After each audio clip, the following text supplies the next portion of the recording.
Today I wanted to talk about this concept that I've seen online for quite a while, this John Mayer video that was been online for quite a while. And I actually quite like how he talks about this equator concept that is actually related to the 5 shapes that a lot of people learn at the very beginning. And there's always a spot where a lot of people that want to just go beyond the visual side of playing blues or playing, R&B, soul, they want to try to get away from those shapes, so to speak, and play more all over the fretboard. So this is just a simple idea. There are many ways to do that. This is just a simple idea that I'm going to try to explain. First, I'm going to explain the John Mayer thing, and then I'm going to explain the exercise in 2-3 ways.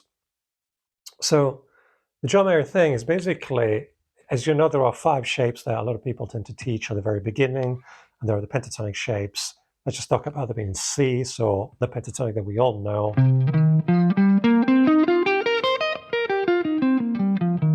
is that one. It's the minor pentatonic in C. John basically says that if you think of the equator, which is basically where the index finger frets the notes, and you move that shape 3 frets down, we're all told that that's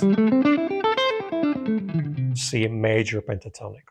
Obviously, there are 5 shapes, and if I of the same of either, I actually call the minor pentatonic is the 5th shape of the major pentatonic. I call the major pentatonic the first shape. That would be this.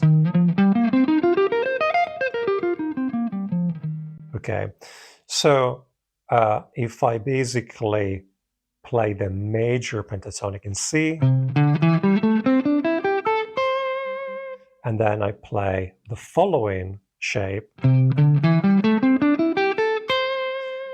you see that now I've gone in that area where the minor pentatonic in C lives. And then again, major pentatonic. So I can mix the two. I can visually see those 2 shapes, and let's say I can play some licks. So I say if I play I'll make a little loop for myself.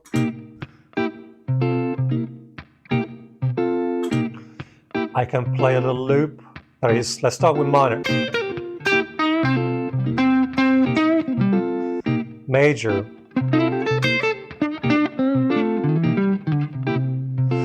I'm going to stay in the same area now. Minor, major. So you can see that I can mix the major and the minor just by visualizing where those 2 shapes are in that area. Now these things become quite visual. There is very little mention about notes, about how to get out of the shapes. And there's a point in which a lot of guitarists that I teach want to get out of that. They want to just, they're tired of playing the same. Which is, obviously there's nothing wrong with that. There's a whole history of the blues. There's a whole genre based on that. That's great, like the Chuck Berry style lick, so to speak. We want to add on top on that, so to speak. We don't want to remove anything. We just want to add on top of that. So basically what we want to try and do here is to force ourselves to play the same things, but with different fingering, so that at the end we've created a connection between our ears and our fingers, rather than just the visual connection, seeing a shape and seeing licks on the fretboard visually. Okay, so what we want to do is to try to play the same things, but starting from a different finger. Okay, each time.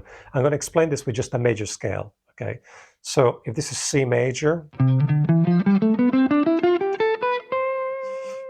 what I want to do now is to play that C major scale in the same position. So starting from that C on the 8th fret, and I want to start every time by forcing myself to stay in position with a different finger. So this is C major with my first finger. Now the second finger, my middle finger. A third finger. And then my little finger. Basically I'm going to the shape before that. That's the idea on a scale. On the pentatonic, it gets a bit tricky because obviously there are wider gaps. So I'm going to try and do it in the pentatonic, but I will explain it a bit better on a phrase, which is really what we want to do. We want to play phrases. We don't want to just play scales. So on the pentatonic, we sound something like this. This is C minor pentatonic.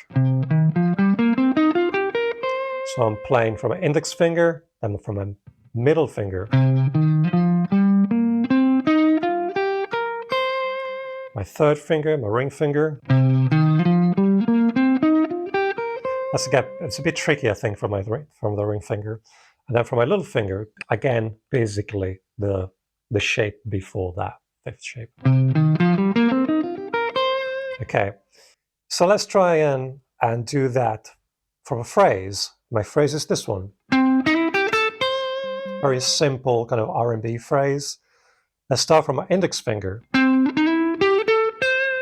See that it takes us in a different area of the fretboard. Then second finger. Again, it's a different area of the fretboard. This is the original phrase. And then for my little finger. See, again, it takes us in a different area of the fretboard. We go from here to almost down here. There's quite a range playing from starting from each finger of the left hand. So you can see now you're detaching yourself from fingerings. You detach yourself from seeing that. You have to work out how to find the same notes in other areas. This is a starting point, a very simple exercise that can get you out of playing and seeing visually and playing visually, and try to connect your ears to the fretboard, which we make music with our ears, we don't know with our eyes. So this is a very simple exercise that you can start doing, and take each phrase. Some might not work. There are certain phrases that that are connected to a particular fingering, but you'll be surprised how many phrases that we play actually work with this method. So a bit at a time, you will start connecting the shapes, and a bit at a time you will start to get out of your usual patterns. As always, if you feel that you got some value out of these videos, please consider sharing them with somebody who might get some value as well. And check out the links in the description. There are different ways to support the channel, and it's very much appreciated as always. Like, subscribe, because the more you do that, the more this content, this information gets shared to the guitar community, and it's very much appreciated. Thank you so much. Bye-bye.